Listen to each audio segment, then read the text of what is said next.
नमस्कार, मी सय्यद हारून अली सिल्लोडवरतून दैनिक जनजागृती डिजिटल मीडियामध्ये आपले स्वागत आहे। आज 26 जुलै 2026। आज आपण कारगिल विजय दिवस संपूर्ण देशात हर्ष उल्हासात साजरी करत आहोत। याबद्दल संपूर्ण 527 कारगिल शहीदांना विनम्र अभिवादन। आणि आज आपण पाहिलं तर 26 जुलै 2026 असा 27वा कारगिल दिवस आपण साजरी करत आहोत। देशाचे संरक्षण मंत्री राजनाथ सिंग यांनी स्वतः कारगिल इथं जाऊन कारगिल स्मारकाला जाऊन 527 जे जवान शहीद झाले होते ह्या युद्धामध्ये इथं त्यांना विनम्र अभिवादन करून श्रद्धांजली दिली व भारत देशाचे पंतप्रधान श्री नरेंद्र मोदी यांना श्रद्धांजली वाहिली।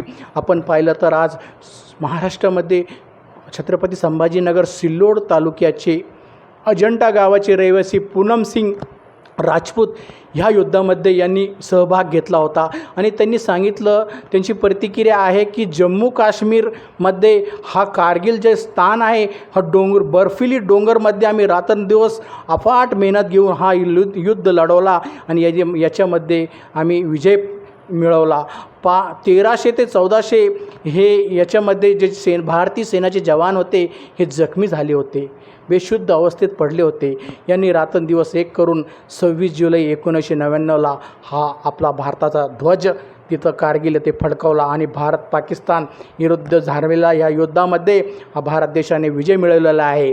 आपण पाहिलं तर प्रत्येक सेनाच्या जवानांना आपण नमन करतो, सलाम करतो की हे देशाच्या संरक्षणासाठी रात्र बॉर्डरवर हे भारतीय सेना असेल हे आपलं परिक्रम करत आहे आणि ही आपली ड्यूटी वाजवत आहे आणि आपलं कर्तव्य पार पाडत आहे।